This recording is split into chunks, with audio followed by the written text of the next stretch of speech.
Isso nós dizemos é a pergunta do curioso.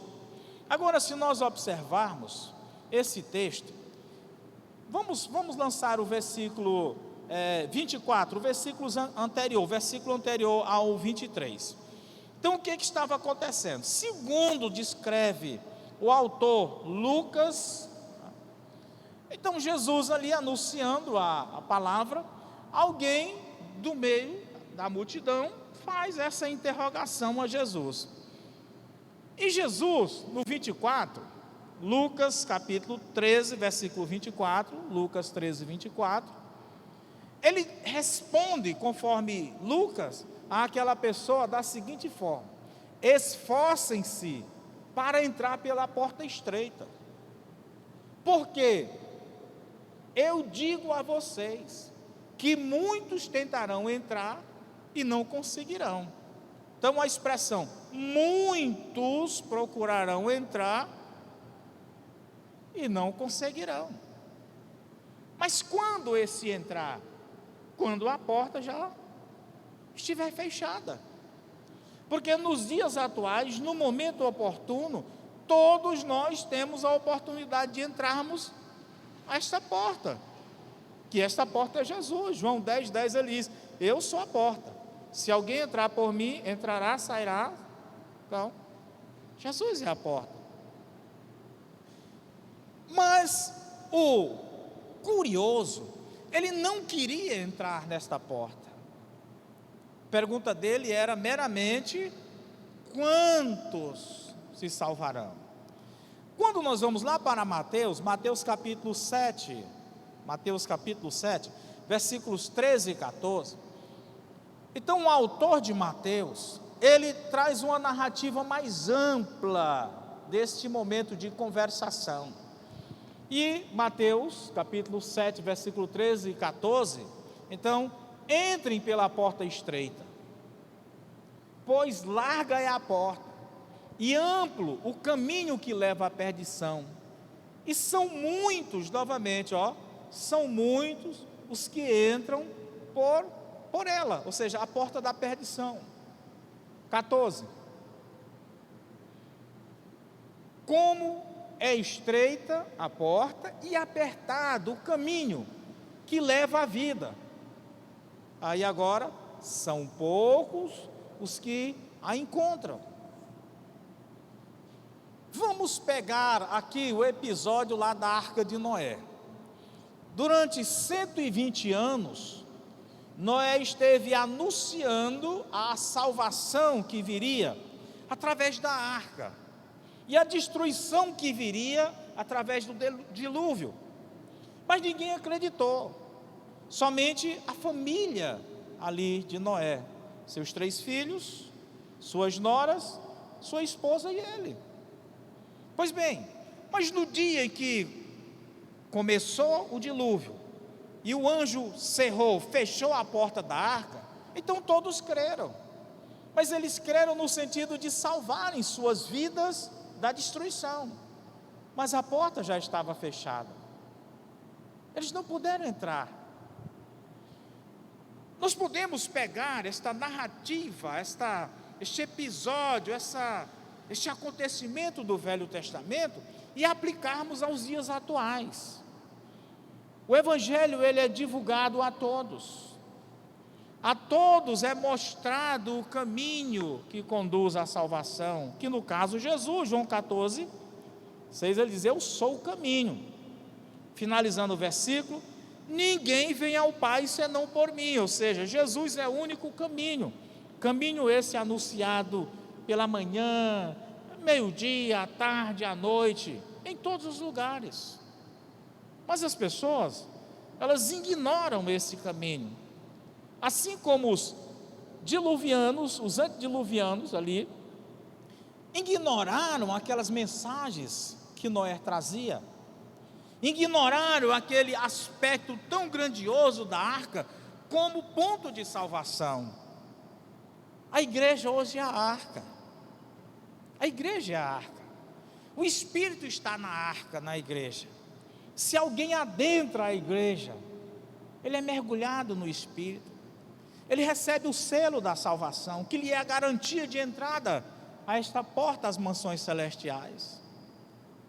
Então, mas o curioso, ele fica só na questão empírica, na questão estatística, na questão de curiosidade, na questão especulativa, e não abraça para si a salvação. E o tempo vai passando. Qual seria a resposta dada a esta pessoa? O que importa a você? Se são poucos ou se são muitos? O que você deve importar é se você é um dos salvos. Então esqueça, são muitos que se salvam, são muitos que se perdem. Não se importe com quem se perde ou com quem se salva. O importante é que você se salve. Jesus diz que são muitos que se perdem, mas não porque não exista o caminho, mas não porque não lhes são anunciado o caminho, mas porque eles não querem entrar no caminho, não querem seguir o caminho e entrar na porta estreita. A segunda pergunta sobre a salvação eterna, a primeira é do curioso, a segunda pergunta é do incrédulo. Qual é a pergunta? Quem poderá então salvar-se? Esta pergunta, em Mateus capítulo 19, 25, ela advém depois daquela conversação de Jesus com o jovem rico, que o grupo expressou aqui, o Libertação, através da música, que por sinal, um espetáculo. Ou seja, aquele jovem, o Samuel, ele pode nos adiantar aí até o versículo de número 24. Aquele jovem interroga Jesus, dizendo: bom mestre, o que hei de fazer para herdar a vida eterna? A música já expressou. E Jesus então vai falar-lhes a respeito dos mandamentos. Só que Jesus expõe para eles os mandamentos que relacionam o homem com o homem. E ele diz: olha, tudo isso eu tenho observado desde a minha meninice.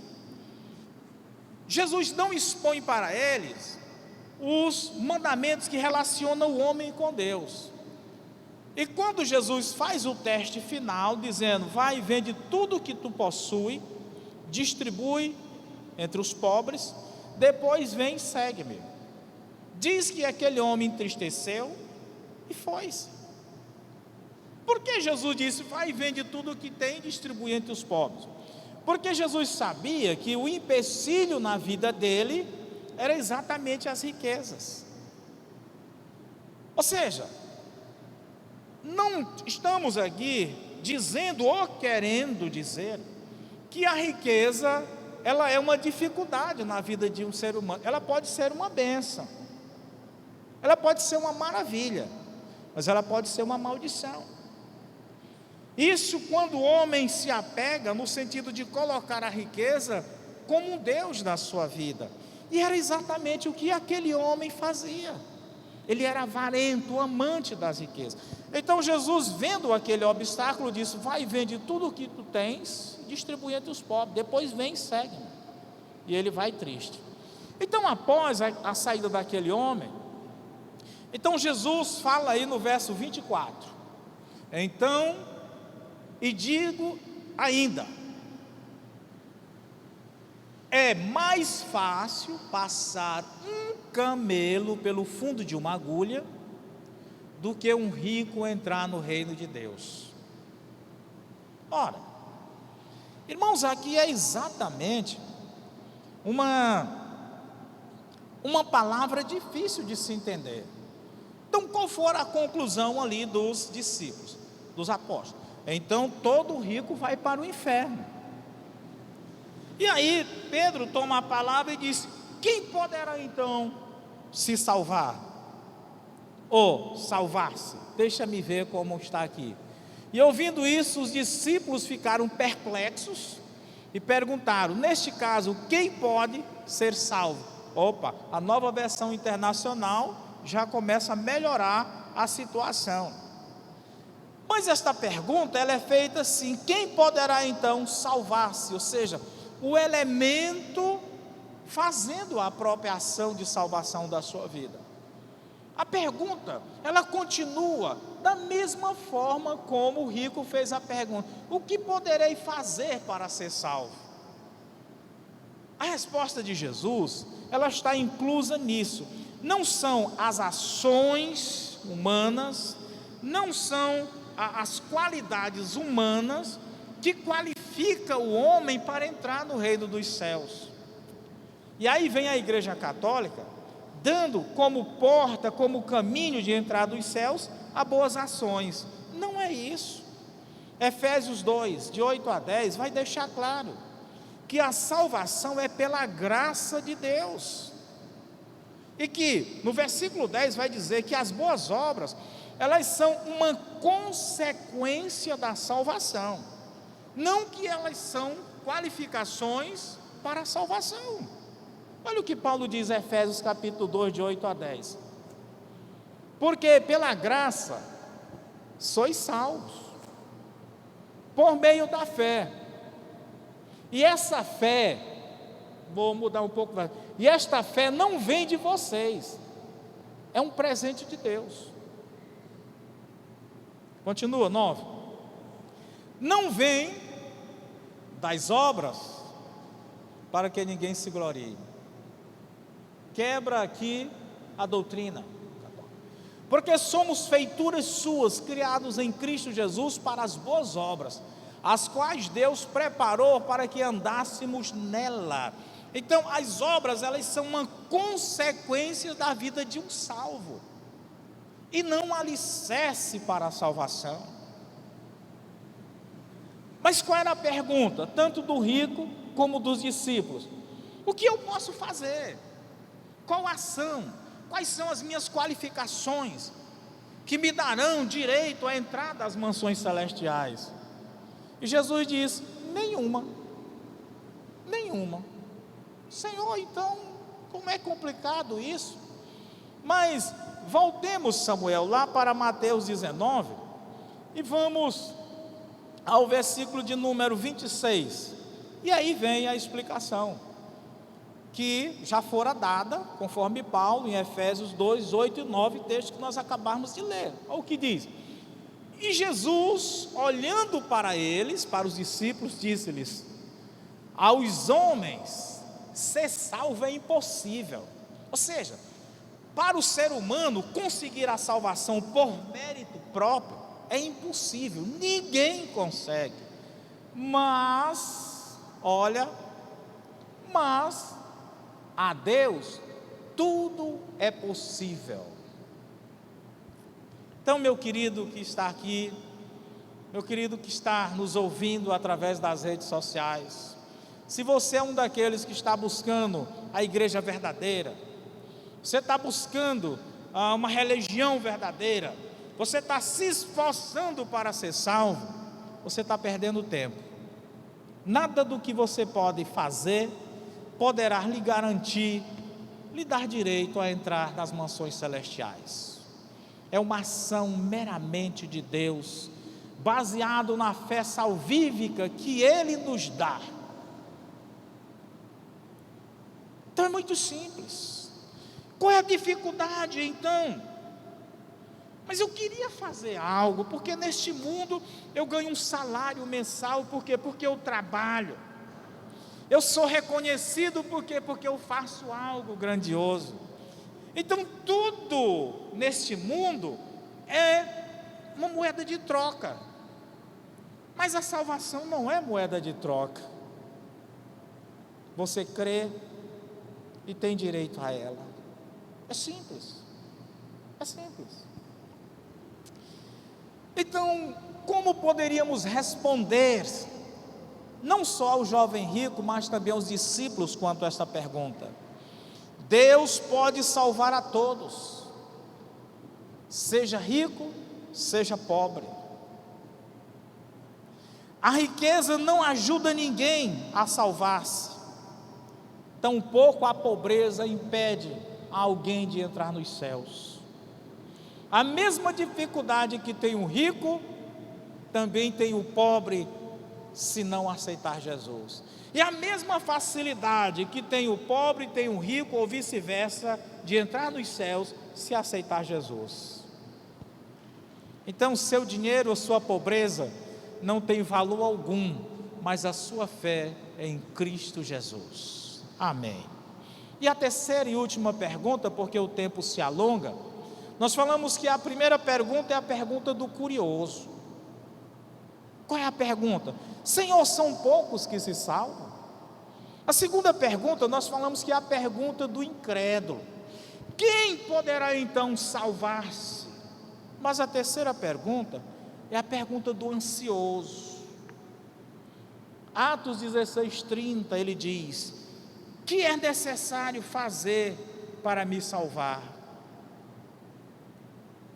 Ora, note que você poderia dizer: não, mas essa pergunta, ela está na mesma qualificação da segunda, da pergunta do incrédulo. Quem poderá então salvar? Não, mas a pergunta do incrédulo, ela foi motivada por uma perplexidade, ela foi motivada por um momento de onde não se usou a lógica.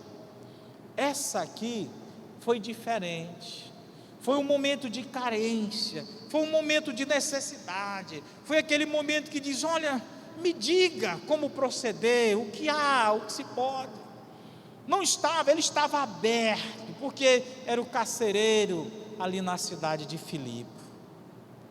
Se você observar o capítulo 6 de Atos, mais ou menos lá pelo versículo 16, que começa essa narrativa, havia uma jovem que estava possessa de um espírito demoníaco, e aquele espírito, ele adivinhava, e os senhores daquela serva, daquela jovem, eles lucravam muito com a adivinhação daquele espírito, eles lucravam financeiramente.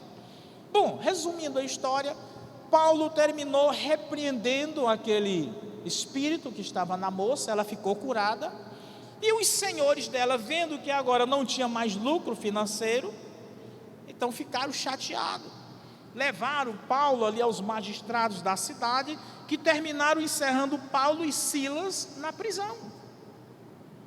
E à noite, Paulo e Silas acorrentados, diz o texto que eles cantavam, louvavam a Deus, Atos capítulo 16, e de repente, um anjo ocasionou ali um mover, um movimento, um terremoto, que os grilhões, as cadeias, as algemas que prendiam a todos os prisioneiros dali da prisão, se abriram, as portas das celas se abriram.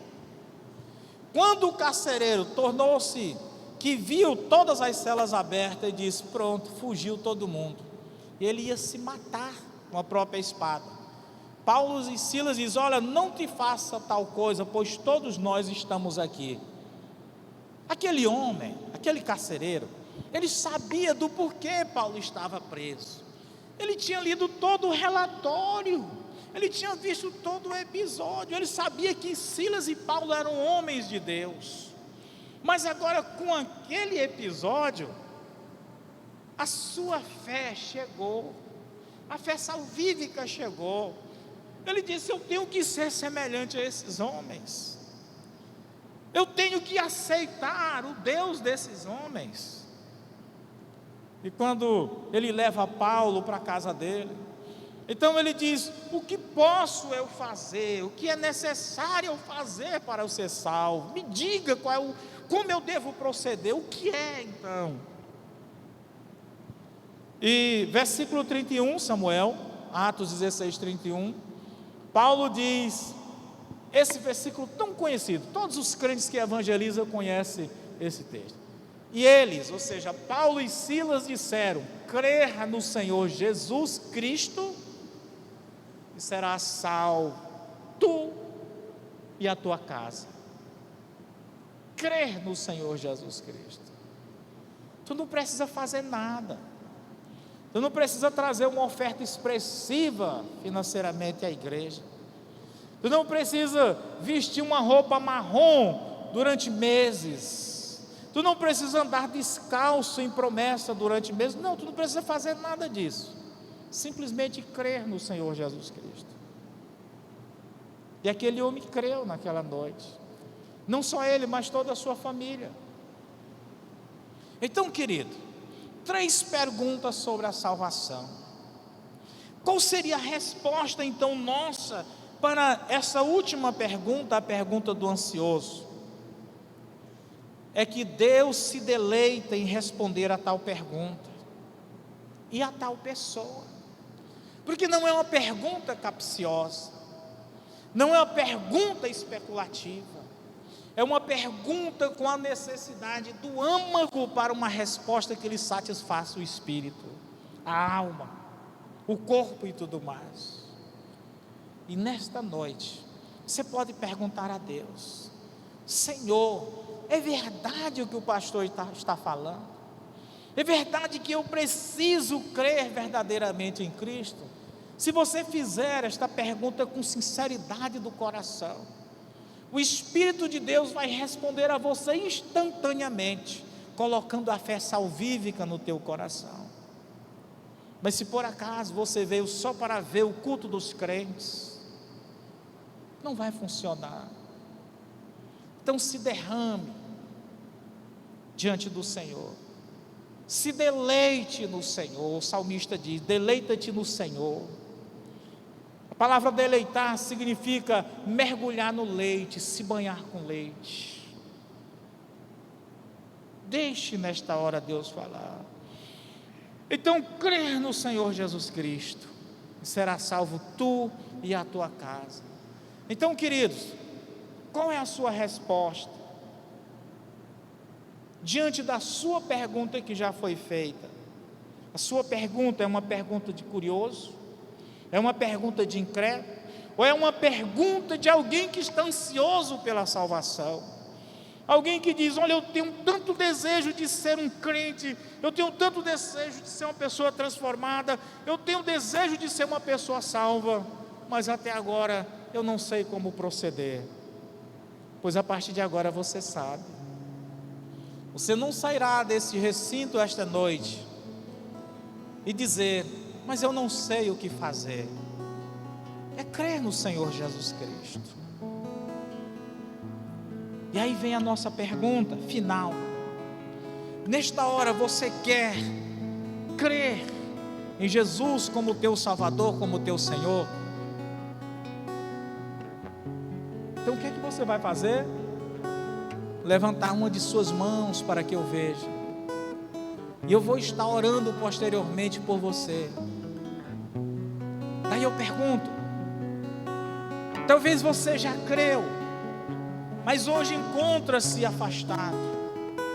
Da mesma forma você vai retornar para Jesus nesta noite.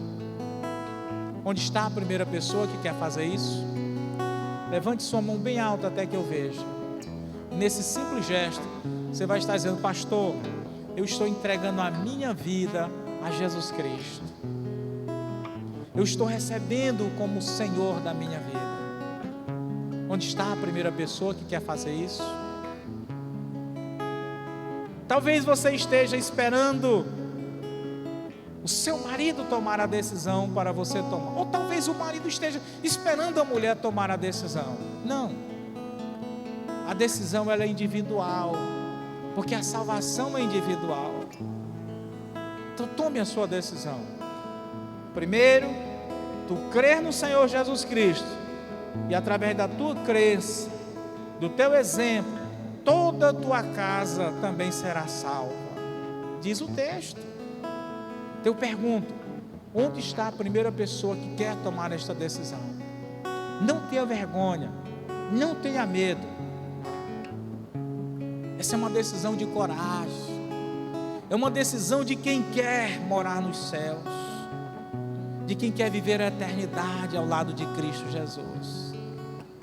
Pergunto pela última vez nesta noite: onde está a primeira pessoa que quer tomar esta decisão? Você vai levantar a sua mão bem alto. Se você estiver distanciado, afastado, desviado, você pode retornar agora. Alguém? Se não há, nós vamos encerrar o convite. Mas que Deus te abençoe, dando-te a oportunidade de ouvir mais deste Evangelho, e que em uma dessas oportunidades você possa realmente fazer o seu compromisso com Cristo. Que assim Deus te abençoe. Amém. Queridos, nós vamos trazer também as comunicações. Estamos chegando ao final, tem um pouquinho